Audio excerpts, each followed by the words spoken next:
Blacks in Technology. Blacks in technology. Blacks in technology. Blacks in technology. Blacks in technology. Blacks in technology.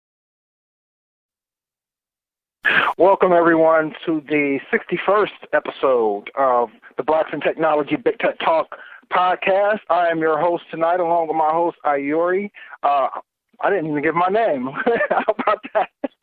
Just started right into it, forgot my name. Greg Greenlee, along with Ayori Selassie as the co-host. And we have a pretty special show tonight. We're going to be talking about DevOps. And we're going to get into that with our guest. But first, I'm going to go through a little bit of housekeeping. What's going on over there, Ayori? How you doing? All sorts of stuff. All sorts of stuff? Yeah. We got a podcast going on. What's going on with you over there, Greg?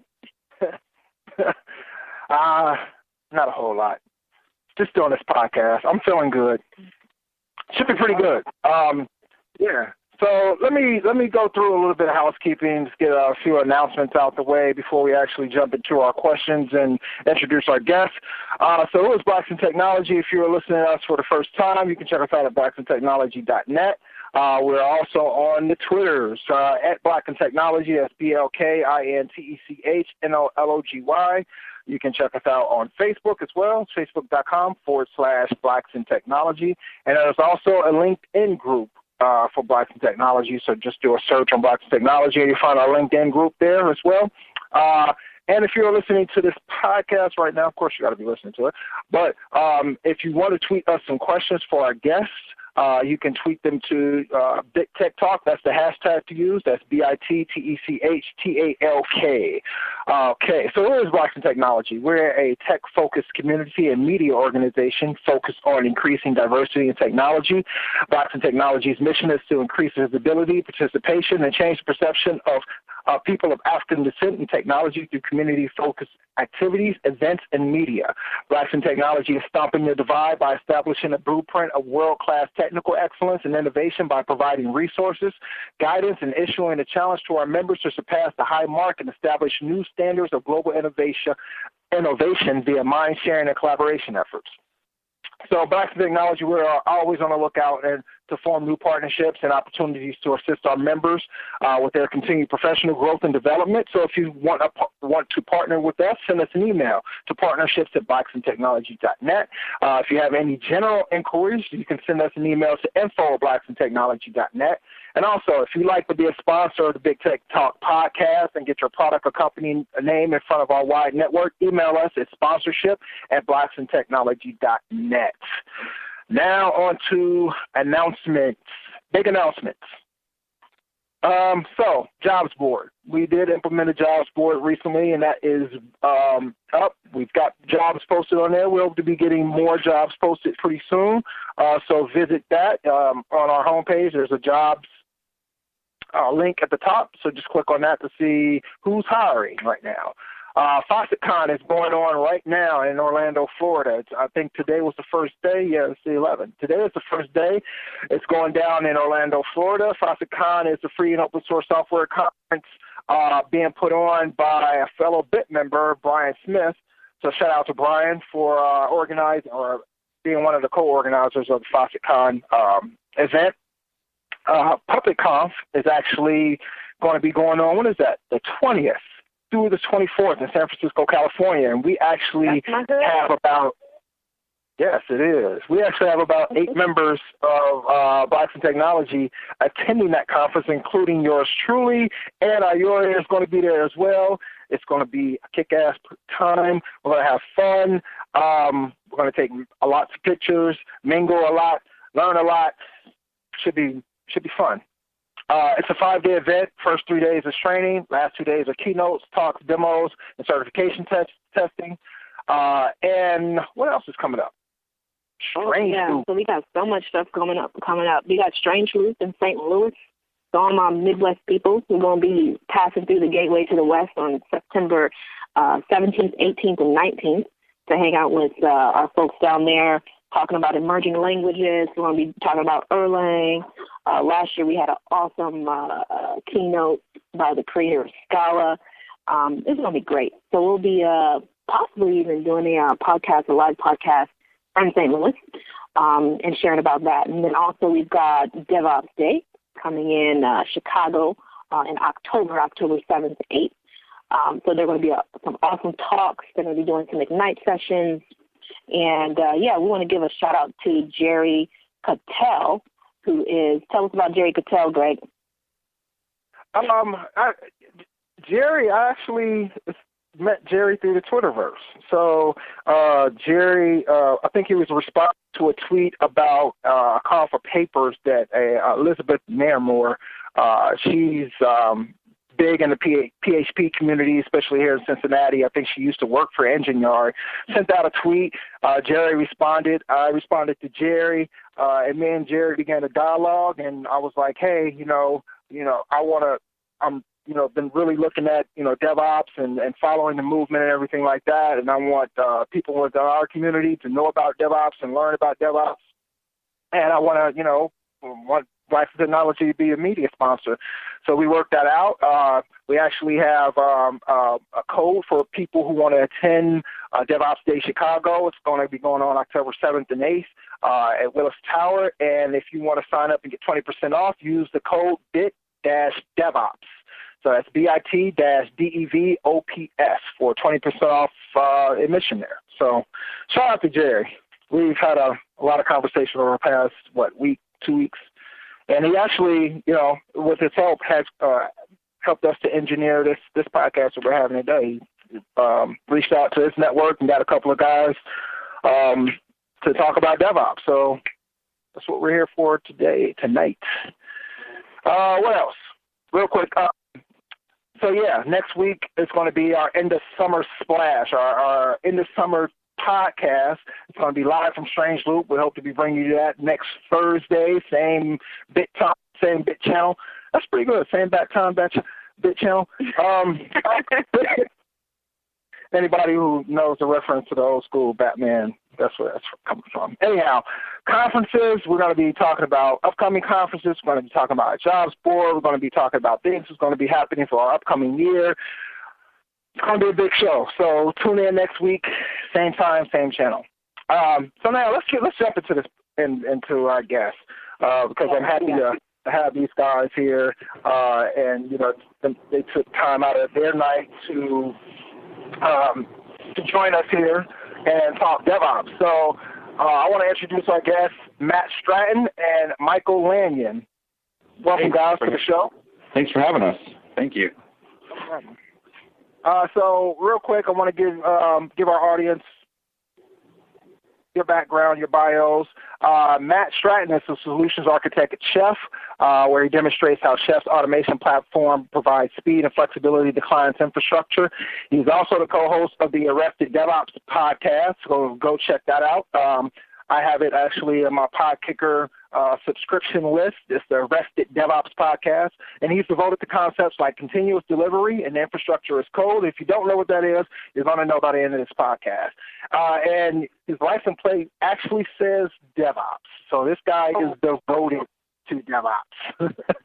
And we have Michael Lanyon as well. He's the VP of Engineering for Critical Mass. It's a digital advertising agency. His days involve a mix of responsibilities, including pitching new business, mentoring, driving architectural decisions, and contributing to software. Michael is passionate about the cultural ramifications of DevOps and has been pursuing a change at Critical Mass for the past 2 years.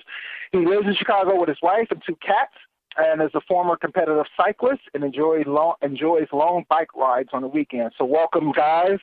Definitely appreciate you guys joining us. Yeah, my pleasure. Sure. Happy to be here.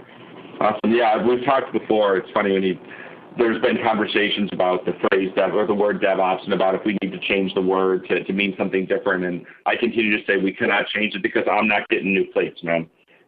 So, we as an industry have to stick with it just for that reason alone. That's excellent. So our first question to mostly all of our guests who come on the show is give us your background in tech. And I'll start with Matt, and then Matt, after we finish, then Michael can go after that.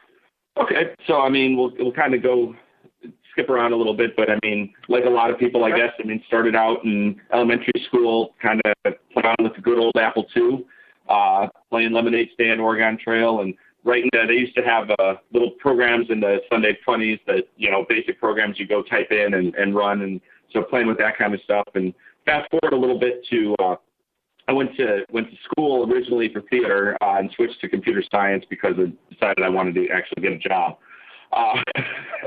And you know, spent most of my early career, I was doing a lot of like Apple service, a lot of field service stuff, and kind of backed into Microsoft technology, not on purpose. Did a lot of system integration stuff on the Windows back office side, worked for a bunch of ISPs, did, you know, work for various financial companies. I'm in Chicago, so there's an awful lot of finance, awful lot of insurance, bopped around for there, and then after about 10 or 15 years of that nonsense, went and worked for a company called Apartments.com, so went and ran infrastructure over there. I said, you'll never get me back into big finance again. And that was where I started to really learn about DevOps. We were doing DevOps, didn't know it was called that. There's certain principles, and we'll talk a little bit later about what those principles are. Kind of looking back, I'm like, oh, we kind of were doing that, but we just called it work. And since that's where I started to really learn about infrastructure as code and continuous delivery, and started implementing the stuff there. And from there, worked at a consultancy in Chicago, working on the Azure platform, doing our infrastructure automation practice there. We're a Chef partner, and an opportunity came to go work at Chef itself. And I'm a huge fan of the product. Configuration management changed my life. Went home to the mothership. So that's kind of the very quick and compressed history, Matt, and technology. Nice. That's awesome, Matt. You know, I think the next ink could possibly configuration management change my life themed. That'd be a good set too. Yeah, I mean, I don't know if you want to commit to, you know, DevOps for life, like the license plate necessarily. Yeah. So, you know, I didn't really get into computers too much until college. I've always kind of been a person who's deeply interested and passionate about one thing at a time. And in high school, that was music. I played in a band, you know, had long hair and all that good stuff. And in college, I got into cycling. But at the same time, college is where I was first kind of like introduced to programming, introduced to computers. I went to college to be an electrical engineer. And when we got into those courses where, you know, you're thinking about electromagnetics and the way those magnetic interferences will kind of affect the electronics on different layers of a multi-layer PCB, it just kind of, my mind wandered, kind of like it did on the bike. And after I'd gotten out of cycling, you know, I really came home to technology, and I've been focused on tech ever since. Just kind of happened to be, I was in Ohio, kind of close to Cincinnati, doing a week-long stage race, and got this job posting forwarded to me for Critical Mass, which, you know, they were doing some really interesting work with some really interesting clients. I'd never really thought about advertising before. I mean, I thought of myself as a cyclist and a technologist. But, you know, it's hard to go from such an unstructured kind of, you know, I look back at it as a carefree life, as a cyclist, to go into kind of like a corporate structure. And it turned out advertising wasn't really a corporate structure at all. And Critical Mass has been my home and workplace, or my workplace and extended home for the past many years. I was hired on as an application developer, kind of had deep chops in Java, and I've worked on various clients, whether it be kind of Convention and Visitors Bureau. The Las Vegas Convention and Visitors Bureau was one of my first clients, and worked on several different verticals, kind of bouncing between more software contributions to more team leadership. Kind of got into some of the configuration management and infrastructure stuff when we worked on some full stack projects with clients that actually own some of their, or had responsibility for their managed hosting, and also onto kind of more advertising focused clients where it was really about kind of thinking about how the technology or whatever Critical Mass as a company could do to support their business objectives, and have over the past several years kind of wound my way into VP of Engineering, which is essentially a recognition that as Adam of OpsCo or of Chef would say, is the software is eating the world. Is kind of recognized that every technology at its core needs to become a technology company, and we are helping facilitate that transition through some of their marketing platforms. And my role is to kind of support that and to grow and strengthen the team, and also have some fun coding on the side as well. Nice. That's awesome. I really like that, what is your core business, and, how does that align with the technology, and, how are you building that out to scale? I think, this conversation of DevOps and these principles are really core to being able to make that happen in a variety of different ways. So I want to ask this sort of a follow-up question is, what is your definition of DevOps? And if we can start off with Matt. Okay, so to me, DevOps. You have DevOps on your license plate. It is on my plate, right? So I've been explaining this a lot, and it's not as easy as it should be. But the DevOps itself, so it's a portmanteau, and I'm real proud that I pronounced that right the first time. It's basically shoving the words development and operations together. But I think an important thing about that is that it's development plus operations. It's not like operations development. That's an important piece. And so at a shortcut, a lot of times we think about DevOps, it's sort of like the dev and the ops hugging, right? Like, and you can't do a DevOps talk without putting up that GIF with a little girl with the big fire behind her that says, work fine in DevOps is problem now. So that's like the shortcut to a lot of this. But we kind of like a little bit of the history. Like, so the term, so a dude named Patrick Dubois came up with this term in 2009, and he saw it because he was working, and it came out of Agile, right? So it was this, Patrick saw this idea and saying, sysadmins, needed to work closer with dev because, and I've realized this, or had this pain myself being, running operations in a company that was going through an Agile transformation.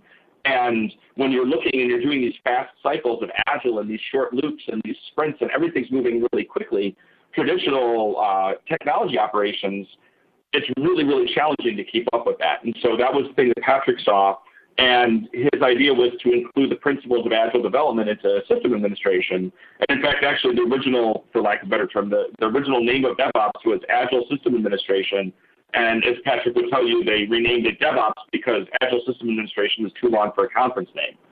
At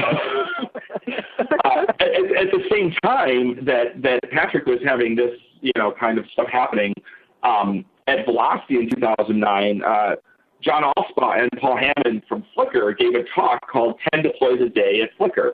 It was a talk about how Flickr was able to deploy software 10 plus times a day, which blew everybody's mind that they could do it. And the gist was it was about development and operation cooperation. And it's a great talk, and it distills down a lot of the fundamental concepts, which are, at the end of the day, the folks writing the code and the folks who are keeping the lights on, we all want the same thing. We thought that we don't. And a lot of times there's this belief that, hey, development is beholden to features and moving fast, and ops job is stability. And the reality is we all want our business to succeed. And the sooner that we realize that we're all the business, there is no the business, we are all the business, we all want the same things, and how we can work together in a cross-functional way, that's the core of DevOps right there. And it really should be called DevSec, DBA, QA, BizOps, right? It's everybody. It's not just dev. It's not just tech ops, right? It's not just coders and sysadmins. It's kind of looking at this cross-functional piece. Another piece that I think, yeah, go ahead. Yeah, sorry. Yeah, you know what I really like about it? I mean, what makes the word DevOps sing to my heart is that, so back in the day I worked as a system administrator, so I've done everything from, Linux administration to, just keeping the systems imaged, and all that kind of stuff, all the way down to engineering and development. And there was always this sort of perception that, those DBA guys and or gals and, those sysadmin server management people, they're not development. And I think we absolutely are. we are absolutely a part of this entire machine working and making engineering magic. And so by saying, hey, DevOps, we are working together. We are, really one and the same, and there is definitely a relationship, and that needs to be recognized and celebrated. I think it really just creates that sort of unifying force there, where you don't have that same kind of like class, tier, who does what, who does this, and who's more important thing going on. Absolutely. I mean, there's this idea that, when you don't have this concept, it's like your sysadmins are janitors for your servers. That's the perception, right? And that's also how... That's some BS. I'm just going to... Yeah, exactly, right? Because it's all piece of it, and that's where you're not successful, because everybody is you're celebrating everything that people contribute. Just because you're not necessarily writing some code that's moving a story along, these things don't happen, without that collaboration. So it's a very collaborative thing. It's not about tooling. You can't do it without some tooling, but and that's what makes DevOps hard, right? It's squishy. It's people. It's all that hard stuff, that hard to define thing. And I like to say, tools are easy and people are hard. So we always want the tool, and that's what came out of everybody misunderstood the Flickr talk, and what they got out of it was, well, how do you deploy 10 times a day? What's the script? What's the button? How do you do that? And like, you're missing the point. We can do it because there's trust. We can do it because there's communication. It's not about how we automated the release. And now the thing is, your choice of tools can absolutely be a factor.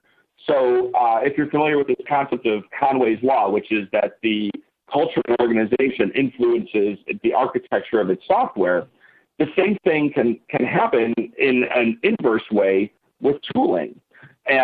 Or your choice of tooling can be reflected by your culture. And Nathan Harvey has said that that you can't. He said once you can't say I trust all my people and then use centralized version control. That's a very opinionated statement, but choosing centralized version control reflects an opinion that you as an organization have about your development group, which is I can't trust you. We have to have this single source of truth. And so our choice of tools reflects our culture. It's a funny story, Matt. Maybe it's even 4 years ago now, I was part of an effort where a peer and I were tasked with kind of ingesting this enormous piece of business, the size of which the company had never seen before. And we put in place a lot of standardization and automation that we'd never really had to deal with before. And there was distrust essentially between, some of our newer developers, and I consider myself a dev. I've never really held a candle to any true sysadmin in understanding how, the Linux kernel or networking works, but between the development team and the ops team. And we write a lot of Java. We use some Maven, and one of the guys wrote a Maven mojo that essentially wrapped rsync so that the ops team couldn't see what rsync commands were being passed or what switches and whatnot. So they couldn't muck with it. And it was essentially, they turned rsync, one of the kind of most colloquial commands you would use to transfer files between machines, into this kind of black box that drove a wall of confusion even deeper, taller, wider. And that's absolutely, I know, right?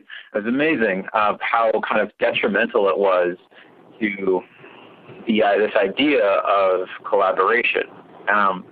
And there's an acronym that was put out into the wild by John Willis and Damon Edwards of the DevOps Cafe podcast called CAMS. And I think they use CAMS mostly because it rolls off the tongue easily. I don't think any one of the letters is more important than another letter. It stands for culture, automation, measurement, and sharing.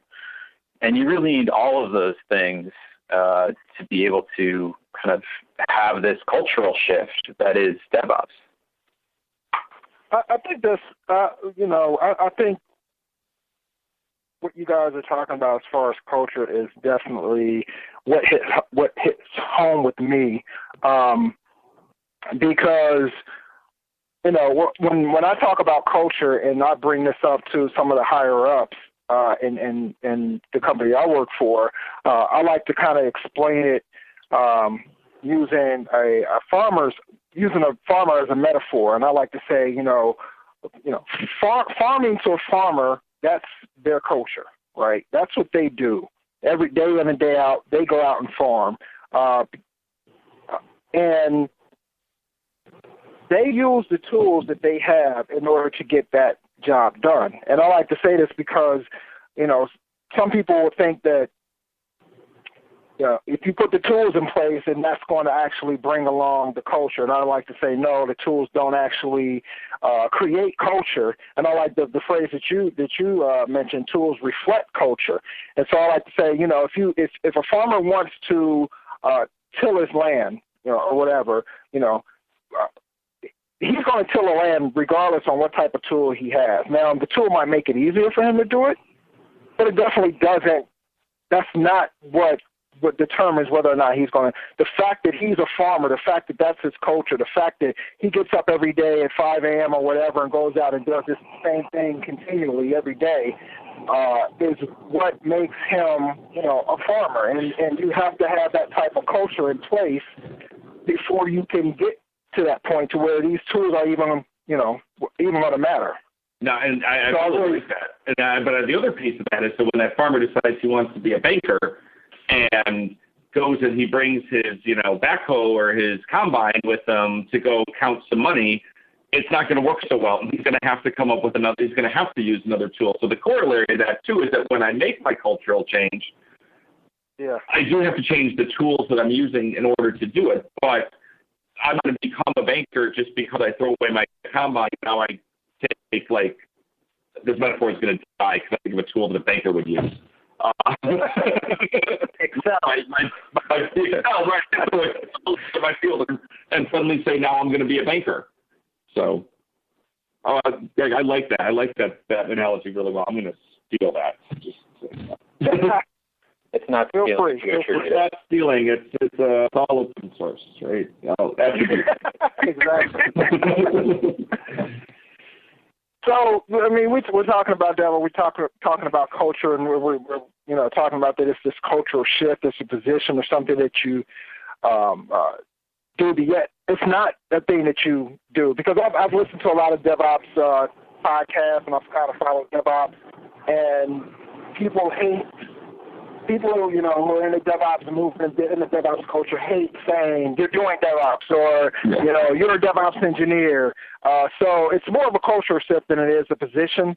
So why do you think that DevOps, and I've received emails from recruiters all the time recruiting for DevOps engineers. So why do you think it's become this buzzword?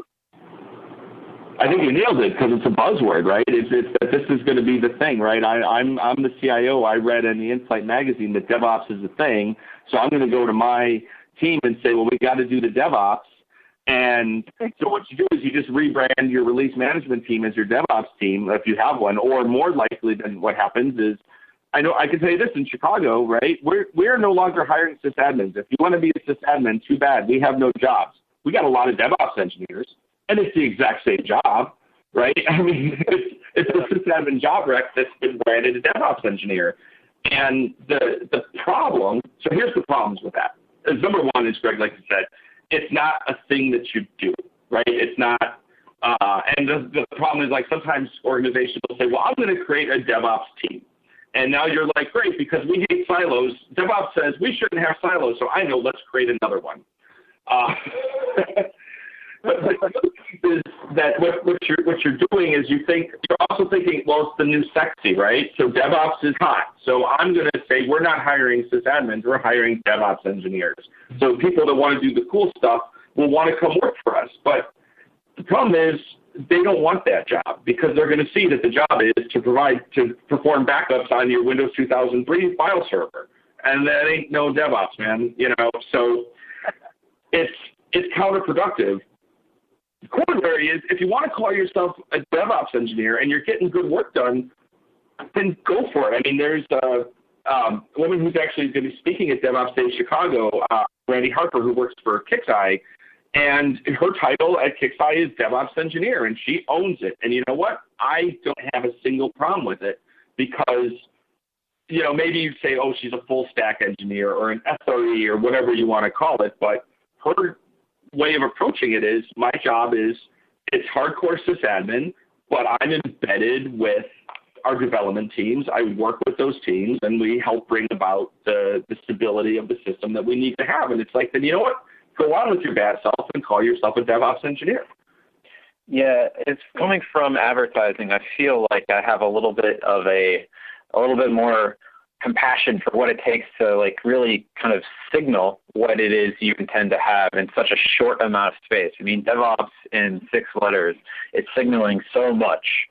It's often misused, right? But, you know, the same way full stack engineer, especially, you know, myself being a computer engineer and really understanding a lot of the really, really low level pieces of that stack, I don't believe there's any true full stack engineer. I mean, from like process architecture all the way up to like front end performance, you know, I don't think you can be an expert of that entire thing, maybe just a generalist and understand how all the pieces fit together. When you post a job title that says DevOps engineer, I mean, if you said systems programmer, maybe you're touching on that kind of. If you said, I don't know, there's other titles that kind of get close to what DevOps engineer and what someone like Randy contributes to her organization.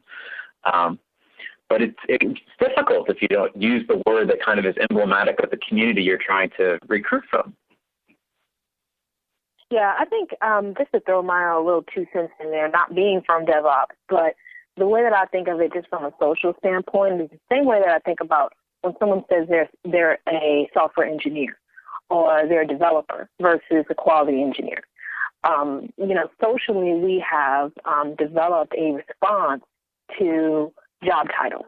And when someone says, hi, you know, I'm a system administrator, that system administrator might be and may have been developing scripts and building automation, you know, for a very long time. They may be doing some very complex things, but people have a very bare bones knowledge of what system administration means. And so it's gotten I don't know the right word, but it's been downplayed. The contributions have been downplayed. And so, you know, what I'm seeing a lot here in the Valley is that more and more when we hire engineers, we treat our engineers and our quality engineers as one and the same. You know, if you're doing tests, that might be your primary work, but you're still an engineer at the end of the day, and you'll still build and you'll still test. And if you're a developer, you'll still build and you'll still test. It's not like, you know, quality is, you know, the stepchild to development anymore. And I think that that's sort of why this word DevOps came about, because we kind of had to take a step back and reimagine how we think about these roles so that we can really give them their just due respect. And that's how I feel about it. I completely agree. When you look at how one of the implications of a DevOps culture shift is to have the concerns of the business as a whole be partially your own concerns, you come to understand that like quality being inherent to the process of development is one of those concerns, to release a quality product. And one of the kind of seminal texts informing the DevOps movement has been the Phoenix Project, and before that it was inspired by Elliot Goldratt's The Goal. Both of these are somewhat fictitious stories based on automotive parts manufacturers, but one of the revelations that occurs in each one of the stories is how integrating quality assurance and security in the IT story, in the Phoenix Project, and all of the other kind of, you know, the project management and help me out, Matt. There's all these. I mean, one of the ones that you missed earlier when you were going through all the different titles that you could kind of lump into DevOps, even having HR, so to speak, on the team, is really important in kind of coming together collaboratively to meet that business objective. If you've just joined us, you're listening to Bit Tech Talk, and we're talking about DevOps with Matt Stratton, who's a solution engineer at Chef, and Michael Lanyon, who's the VP of Engineering at Critical Mass. So I want to go ahead and start moving into the next round of questions here. This has been great so far, and I know our listeners are really appreciating this topic. So we've talked about sort of the buzzwords. We've talked about the definition of DevOps. But what are some of the common issues that you guys have had to deal with when you're trying to bring these DevOps principles into the various companies that you've worked for? So one of the things that I would say that can be an issue. There's a little bit of echo back there. Oh, yeah. Sorry. I'll sit a little closer to my mic. That's better. When I think poetic. So, is that like Agile? Like actually, a lot of if you've gone through Agile transformations, the DevOps transformation can be very similar. They're both things that are really challenging to do as a grassroots piece. You kind of have to go in both directions, right? You need to have some buy-in from the top to get some support, but your practitioners have to really buy into it as well. And that's super challenging because if you have a thing where, let's say, the CIO goes, as my example is always, he reads about it in the In-Flight magazine. I don't know what In-Flight magazine is talking about DevOps, by the way, but apparently there's some in my mind. And he comes down and says, we have to do the DevOps. And if you have this culture of mistrust, as you probably do in an organization, your practitioners are going to go, oh, here's some more crap, right? And they don't buy into it. And then likewise, if you try to bubble it up fully grassroots, you hit a lot of walls. So it's one of the big challenges is being able to show the value and get the trust to be able to pilot it. So that's one potential issue that I've encountered with customers who are trying to make this transformation. One of the other one is fear. I think there's a lot of fear of making mistakes, and there's something very comfortable with being able to point a finger, or very comfortable with being able to say, well, I did my part, so Dev screwed it up. You have a lot of safety in that, and breaking down and enabling trust is really hard. Yeah, that was essentially what I was going to say. The buzzword I've been using recently to describe that is essentially the corporate antibodies. There's going to be someone in the security group, or someone in the QA group, in the dev group, in the ops group, in the HR group, in whatever group that's going to say that we can't move that fast, or that I need to have I need to have essentially a cutoff date where I'm delivered an artifact and I need to take it away and do my processing. And then once I'm done, it can move on to the next phase of the process.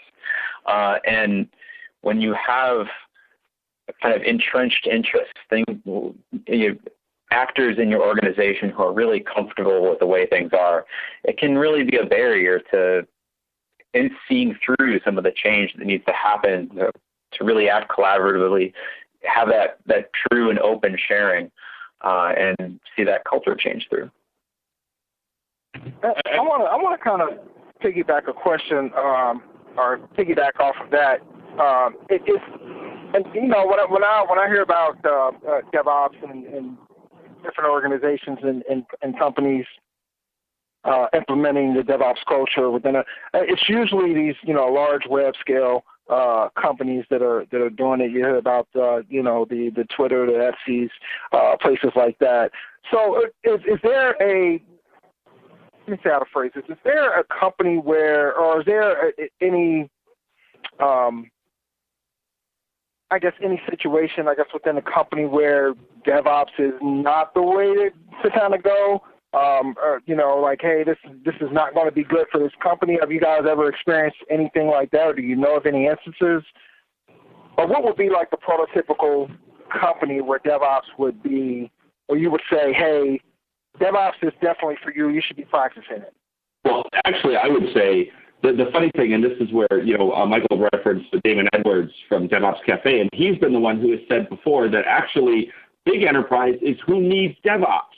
They're the ones who need it the most, because your startups, you don't need DevOps because you're already doing it, because you have a dev and an ops and it's one person, right? Or you do it because that's the only way that work can occur. So it's actually really the enterprise that will benefit from this transformation the most.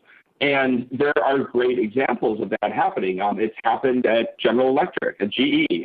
Justin Arbuckle gave a great talk at ChefConf this year about, hunting the DevOps whale, it was called, and he talks about kind of their journey in his particular pocket of GE and how they were able to start to affect this change. Target has implemented this in the DevOps Days Minneapolis. They gave a great talk about the journey that Target has gone on to go down the DevOps route. And so the thing is, and then you go talk to some of these web scale companies, you go talk to Etsy and you say, do you guys do DevOps? And they say, we don't use the word DevOps. We just call it work. like if the word DevOps comes up in the Etsy office, they're probably making fun of it. Is kind of what they've told me. So they don't have to have these transformations. That's just how they work. To your thing about, is there a company where it wouldn't work? I think that if someone would say this doesn't work in my company, it's because excuses are easy. It's very easy to make excuses. Yeah, I'd say it wouldn't work in any company where there's really no impetus to try. But generally speaking, I don't see why you would want to try, because if you're not trying, you're not succeeding, and you're probably going to go out of business. I don't see any reason why you wouldn't, undergo this culture change. When Matt talks about tools, and Matt is a solution architect for chefs, so this is a little bit hearsay for him. For the first couple of years, I was part of the DevOps movement and was fully aware of what was going on. We didn't really have a place for configuration management at Critical Mass. We did a lot of small one-offs that it was really difficult to kind of justify the learning curve of configuration management at that point in its evolution. I'll say that it's gotten a lot better since then. But I really wanted to write blog post after blog post about how you can have DevOps without having configuration management or without having some of the new hot monitoring tools that were coming out at the time. It's really more about, to me, those cultural kind of ramifications. I think the other thing is when you think, and Greg, if I'm understanding the question, you're like kind of saying, is there like a vertical that would be the anti-dev? Is that good? And a lot of times, the very things that make you think it's not good for DevOps is the inverse. So like a highly regulated industry, auditors, they don't know, but they love DevOps because there's so much automation that goes into it. And as I talk, this will come up all the time when I'm talking to customers about Chef, and they're like, "Oh, well, compliance is a thing. So how can we use Chef?" But I'm like, because people will lie. Computers don't lie. If Chef says it did a thing, it really did a thing. A person, maybe they did, maybe they didn't. So it really can help. But the trick of it is involving all parts, right? If you go and try to do DevOps within your small bit and you don't involve your security group or your compliance group or your monitoring group or whatever, you don't bring them to the party with you, you're not going to be successful. And then it's going to look like, oh, this doesn't work because we have this outside group, but they're really not an outside group. Gotcha. And I'm in the same boat as Michael when it comes to because I work for a data center / co-location / service provider here in Cincinnati, Ohio, as a sysadmin, and we do a lot of one-off projects for our clients as well. Implementing virtual infrastructure for them and things like that. And so I'm always kind of trying to search for ways like how can we implement something that would help us out in this area? How can we in certain situations it's just not, like you said with Critical Mass, it's just not as feasible at this moment to actually go about implementing that type of automation or that type of culture or whatever at our company. So I definitely understand the pain points when it comes to that. Yeah, while we didn't undertake tooling like configuration management, we did look at the pieces of our process that we do routinely, and often deploy, sometimes several times a day if the client requests are rolling in. And so we went deep into deploy automation and did everything we could to make sure that process was absolutely repeatable, whether it was a planned deployment or an unplanned deployment. And the reliability and stability, kind of the reproducibility we got from that effort was well worth it. What matters is it's not like, well, you must use config management or you must use automated testing or whatever. What you do, and this goes back to Elliot Goldratt and the theory of constraints, which is when you look at your value stream, you look at if it's a manufacturing, how do parts move through my assembly line? If it's code, how do I move from a project manager or product owner's idea to it's in front of a customer. Through that whole value stream, you say, what's my biggest constraint? What's my bottleneck? And the idea in theory of constraints is that any improvement made other than at the bottleneck is a waste of time. So if your bottleneck, Greg, is like, hey, I spend way too much, like when we're trying to deploy a system for a customer, everything's getting queued up because Joe over there is the only one who knows how to install MySQL and he has to do it by hand, then the only thing you should be doing is making that process faster because it's a bottleneck. But if it's not a bottleneck, then don't bother automating installing MySQL. Find your real bottleneck, and that's what you go and you improve. So it sounds like in the case of critical mass, deploying the code was one of the constraints, and so you work to improve that. And it's different for everybody's a snowflake. Everybody has a different impediment in their value stream. Yeah, I agree. I think also, just to introduce one of those agile terms, definition of done changes when you start to think in this way. So, you've created something, you've created a process, but how does that process grow? How does that process change over time as new things are introduced to it? And that's going to affect the way that you think about not just your automation, but the way that you're designing all of your systems. And I think that's why DevOps is not just about automation. DevOps is how you think about your systems, how you design your systems, how you reason about your systems, and how they work together as a well-oiled machine. Yeah, like Michael said, I mean, it's automation is just one of the 4 things in CAMS. So there's the other 3 are just as important, but we tend to conflate DevOps and automation together because it's popular, and because, to be honest, automation is way more fun than like sharing and culture and learning about people and all that icky stuff, right? Like, it's way more fun to write a Puppet manifest than it is to, do some other stuff. So I think it's a common thing.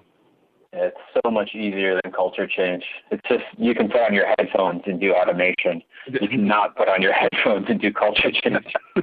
Well, you can. You're just taking your culture in the wrong direction. Yeah. I think it makes a difference, the stage, what stage your business is at as well. Because, if you're a startup and you're growing, you're going to have more abilities and opportunities to implement, this culture in your company. Whereas if you're a huge company like GE, making that kind of shift is going to be a lot more difficult because you're going to have a lot more people that are very much set in their ways and they're like, this works, why are you trying to touch it? Like, that doesn't make sense, right? You're trying to turn a giant cruise ship instead of, right, like a little skiff, so that inertia of the giant enterprise is really massive. The good thing, though, is that when that inertia can work for you, once you get it moving, then it really becomes powerful. So it's just... That is the key. That to me right there is the key thing, is getting it. There's a lot, and I can kind of attest to that, just, some situations that have occurred and jobs that I've had is where people don't want to touch the culture aspect of their company at all. And it's kind of hard to convince them to, hey, all you need to do is give it a little nudge. And, like you said, that inertia will begin and start moving. And then next thing you know, you're making a lot more changes within the culture. But yeah, I definitely agree with you.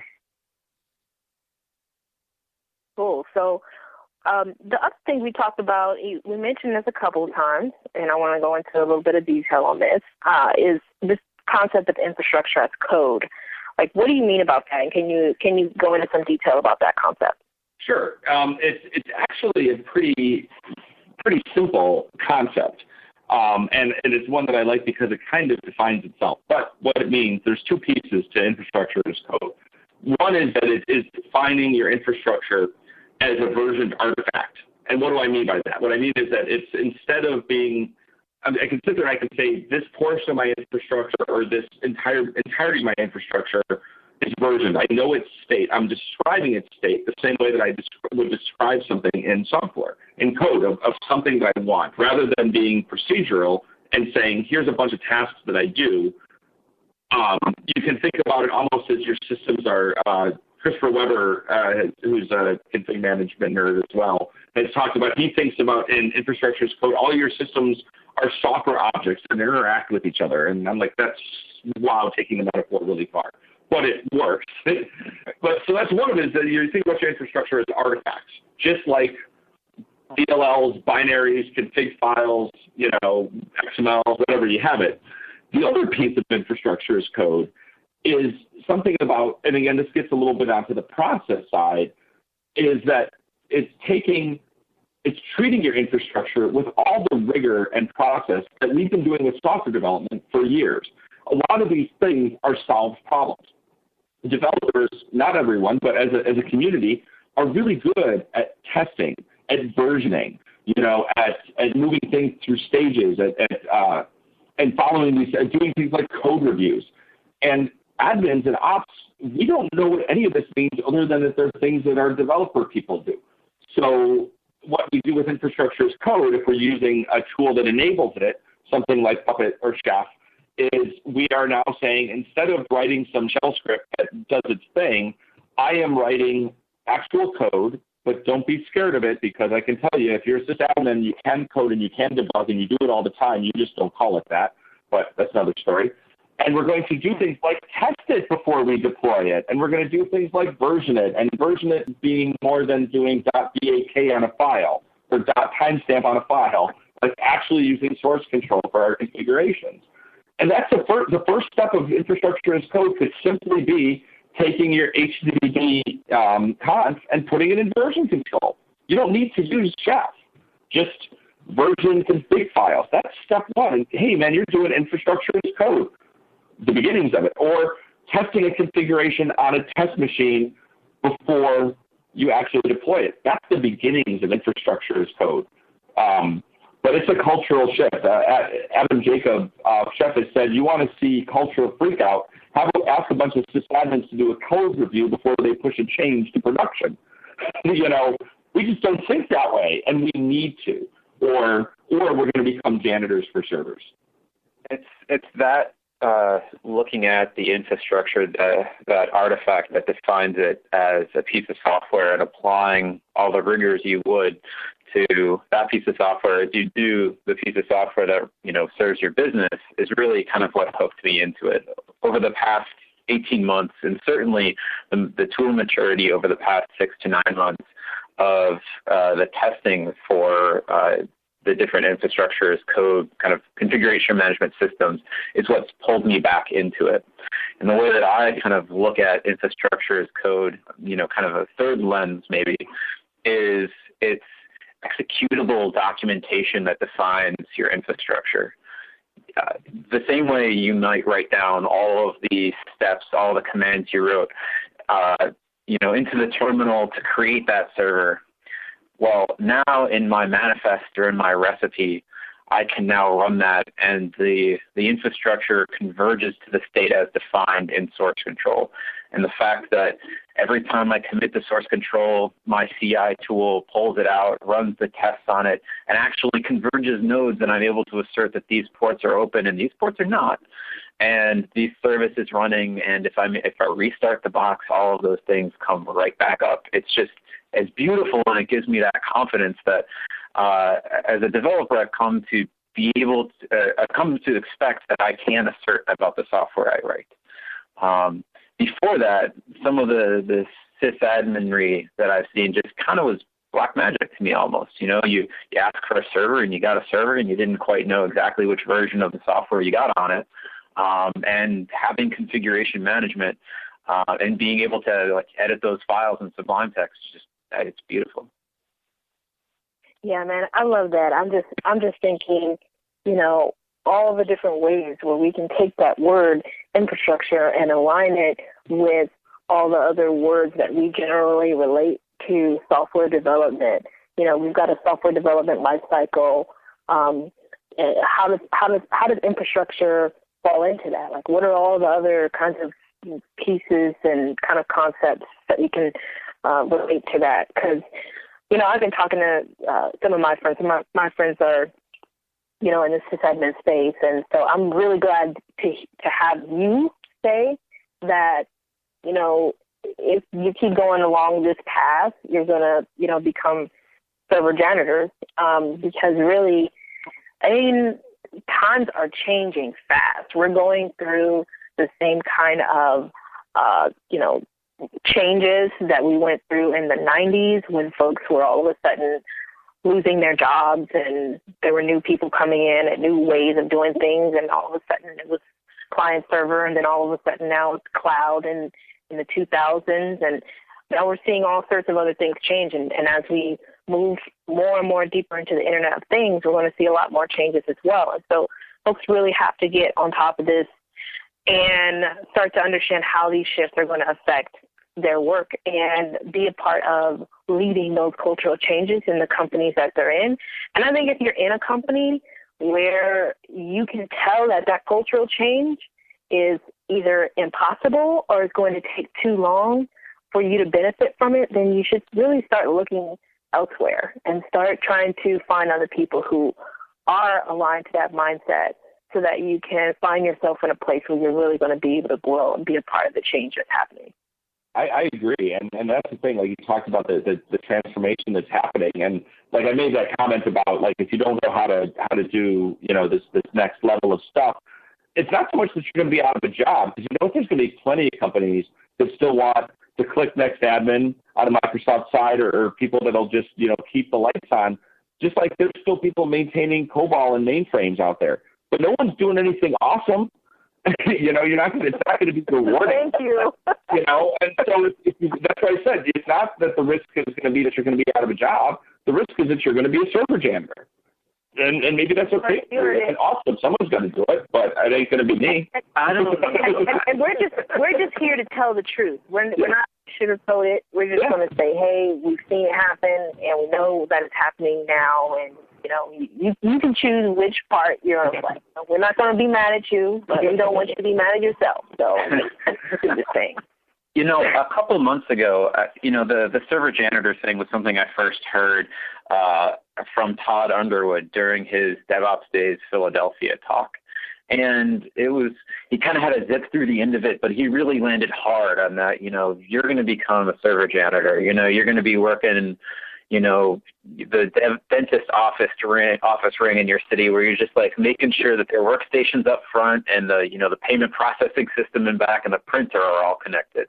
And he kind of like painted this meager life for the diehard sysadmin who doesn't want to learn and doesn't want to grow with the changing times.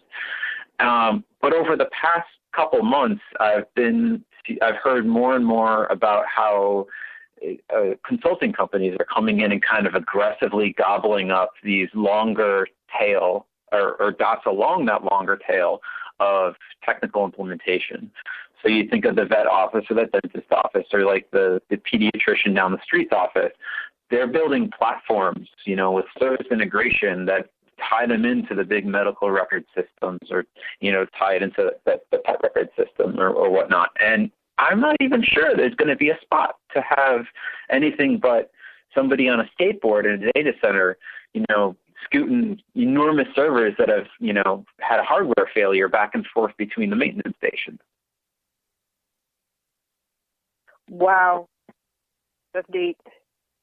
And by the way, we don't have anything against janitors. We love janitors. We appreciate the work that they do, whether it's for the server or whether it's, in our facilities where we work and play and everything like that. So I just want to make that clear. Yes. All right. Carry on, Greg.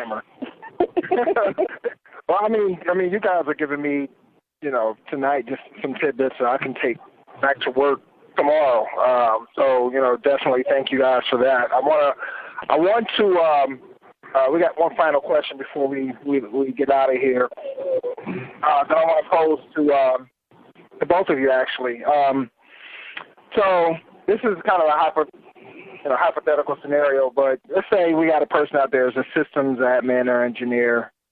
So what would you recommend to him or her to prepare them for an environment that has adopted this DevOps culture? Like what are some of the skill sets? What are some of the qualities that you are saying that you would say to a candidate, hey, you need to learn this, or hey, this is some of the tool sets and some of the tools that you guys need to learn? So I think there's two pieces to that, and it's, like you said, the tool set and the skills, right? And so the skills, I'm going to say a couple squishy things. So one is to think about empathy. Empathy is becoming kind of the key word of this kind of DevOps thing. And what that means is it's this kind of, at its simplest, it's like thinking about what other people have to do with this crap that you do, right? So if I'm a developer that's used to being able to throw things over the wall and I want to work in this more DevOpsy way, so the skill I want to develop, which is hard to develop, is to be empathetic. The techniques or the tools to learn is to learn a little bit about what does an operations person do. And that fundamentally, at the end of the day, if you want to learn how to be empathetic, is talk to somebody in a different discipline and ask them what they do in a day. You know, go to your sysadmin, and hopefully not when there's 10 fires going on, and so good luck if you can find that time, and just be like, tell me about what's the craziest thing that happened to you today, right? You know, give me, and because sysadmins, we love to tell war stories, right? And likewise, I used to tell my sysadmins, I'd say, like, listen to what the developers are saying next row over, just listen to them. Sometimes it's to be defensive, because be like, you want to do what with the what now? You know, but also to understand what they're doing. So I would say think about, I'm not going to say think outside the box, because that's super cliche, but look at it as just a part of the discipline. Like if you're a sysadmin, go to like codeschool.com or whatever and take like the super basic Ruby class. Even if you're never going to write a line of Ruby in your life, just write some darn code, just so you can feel what it's like to do that. If you're a developer, like go fire up a free tier Amazon Amy, Amazon Linux, and like figure out some super basics. Just what does it mean to have a machine work? Because then you're going to talk more empathetically and understandably to your peers in a cross-functional team. What do you think, Michael? I completely agree with the empathy thing. I just went back and found that tweet from earlier, the empathy tweet, and it summarizes is it's not a core skill like a core dev skill, and it is a core dev skill, and it doesn't mean being nice. It means like kind of imagining what it's like to be that person who doesn't know how this shit works. So, I'm not a sysadmin and I don't know how the Linux kernel works, but it's awesome when something goes wrong and one of our system administrators explains to me what went wrong. And I know how computers work, more generally speaking, and I can follow everything they say. And it's so incredibly helpful. I then really actually understand what happened instead of just kind of being told that it's fixed. But to prepare yourself and kind of catch the wave, so to speak, there's an enormous amount of material that has kind of come out of the DevOps Days series of conferences. And I've really found those to be some of the rawest, purest, and greatest source of information. And just peruse some of the past and current conferences on the DevOpsDays.org website and find something that's interesting to you, because there's so many different flavors of contribution that someone can make in this DevOps culture. Maybe automation's not your thing and you're a monitoring love person. You love to have that visibility into your production infrastructure or your QA infrastructure. Or maybe monitoring or automation's not really your thing, but you love this idea of cap theorem and how you could design a system, that meets these kind of seemingly three impossible constraints, and you just want to learn a little bit more about how that happens. There's going to be something in there that tickles your interest. And kind of follow that rabbit hole, really kind of learn something that's going to ignite that passion that probably isn't there if you're kind of looking for a new gig. I would just piggyback on the concept of watching and consuming content from like DevOps Days, but also try to attend one if you can, because they tend to be built around also, besides just talks, they tend to be built around open spaces. So these are going to be like very free-form conversations. And what I would say is that if you do that, attend an open space about a thing that maybe isn't your normal job. And I encourage, if it's a challenge for you to get to one. So another fellow podcast, the Ship Show, they have a diversity program. So if you're in an underrepresented group, they sponsor people going to conferences. So if you go to theshipshow.com/diversity, it's a really great program. I highly recommend it. And even so, DevOps Days tend to be relatively inexpensive, and they're cropping up all over the place. So yeah.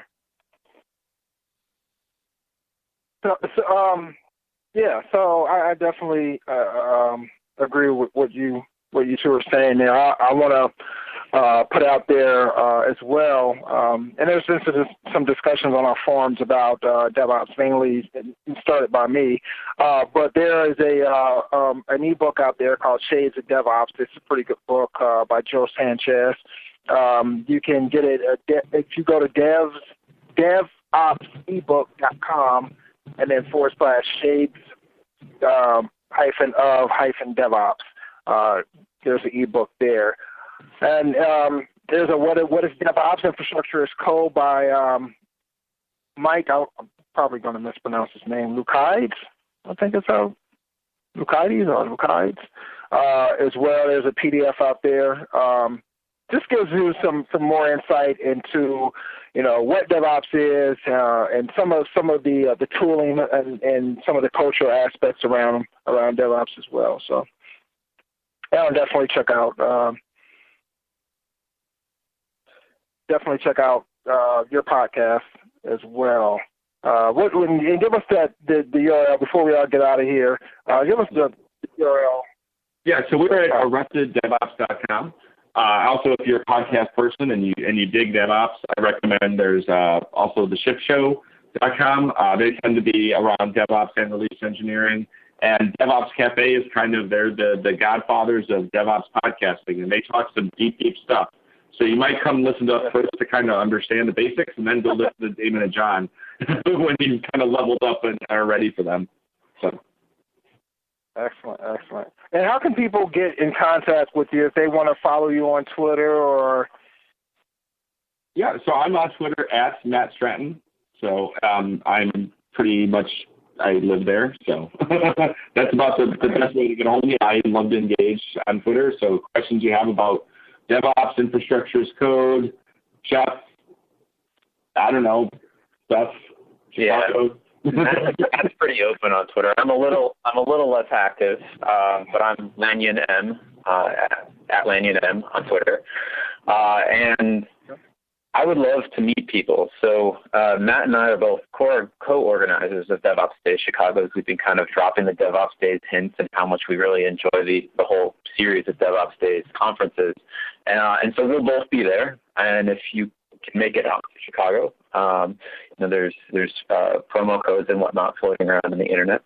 And we would love to meet you and talk with you. Those open spaces are such a conducive, warm, inviting environment to, kind of probe and ask questions. The people you never thought you'd ever get to meet in person or sit down and end up having a 3 or 4 hour conversation with are the people you will end up sitting down and having a 3 or 4 hour conversation with at a DevOps Days. That happened to Michael in Minneapolis. He pretty much spent the entire conference talking to Patrick DeBaugh. It was pretty cool. Do you guys have any plans on bringing like a DevOps Days closer to my part of the world, closer to Cincinnati? Well, so the thing that's interesting is they try, so the DevOps Days Chicago, this is the very first one that's been in Chicago.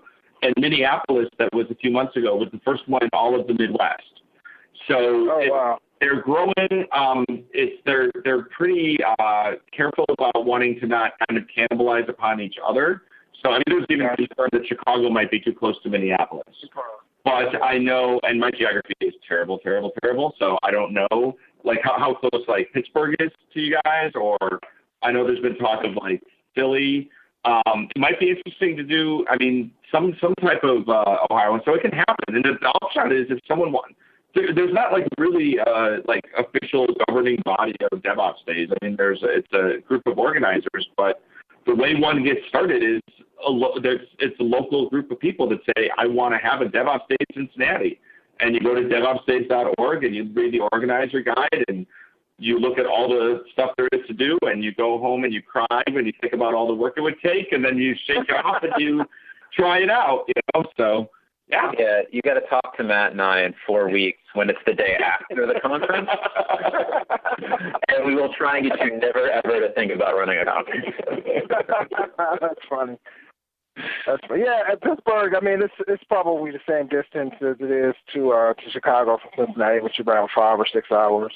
The only thing about the one in Chicago I would love to attend, but it's so close to, coming off, like I'm going to be attending a couple of conferences in the next couple of weeks, and it's just a lot going on. Are either one of you going to be at PuppetConf? I will not. I will be, but my thing is bumping right up against the Chef Community Summit. That's actually the week right before DevOps Day Chicago. So the week before our conference, I'm going to be in Seattle. So yeah, it's going to be nuts. But you should definitely, my buddy Christopher Weber, who now works at Chef, but big guy in the Puppet community, is speaking at PuppetConf. So he loves to talk about DevOps, man. So hunt him down and say hi. I definitely will. Definitely will. Ayori, are you still there? Yo. Okay. Great podcast. Yeah, It's been awesome. Thanks so much for joining. I love the energy you guys have. I'm gonna have to check out your podcast too. I'm definitely gonna refer it. That empathy stuff and those tips in terms of how to get engaged and how to get inside of other people's heads, and man, that's golden. That's golden. What it's all about. It's that easy. So one more show I want to shout out, and it's one that I frequent quite often, and that's Hangouts. I don't know if you guys ever checked out the Hangouts, Google Hangouts. Mm-hmm. Yeah, so that's another good one. If you go on YouTube and just type in Hangouts, and you'll see their YouTube channel there, and subscribe to it. And they do videos pretty frequently. So check those guys out. A lot of good stuff being talked about in that Hangout as well. So, guys, I want to definitely go ahead. I was going to say it's kind of like open space on the internet. So, yeah. Excellent. So I definitely want to thank both of you for taking your time out of your evening. I know you guys are kind of busy with organizing DevOps Day Chicago, so I want to thank both of you for coming and appearing on our show tonight. Yeah, thanks for having me. This was super fun. Excellent. I had a great time. Yeah, this was my first time being on a podcast, and I've had a blast. Thank you. If you guys ever want to talk about DevOps again, you guys are more than welcome. We'll get together and we'll arrange another podcast and take it from there. So thanks a lot, guys. Yeah, thanks. Excellent. Have a great end of the week. All right, you too. Take care. Take care, Ayori. Blacks in Technology. Blacks in technology. Blacks in technology. Blacks in technology. Blacks in technology. Blacks in technology.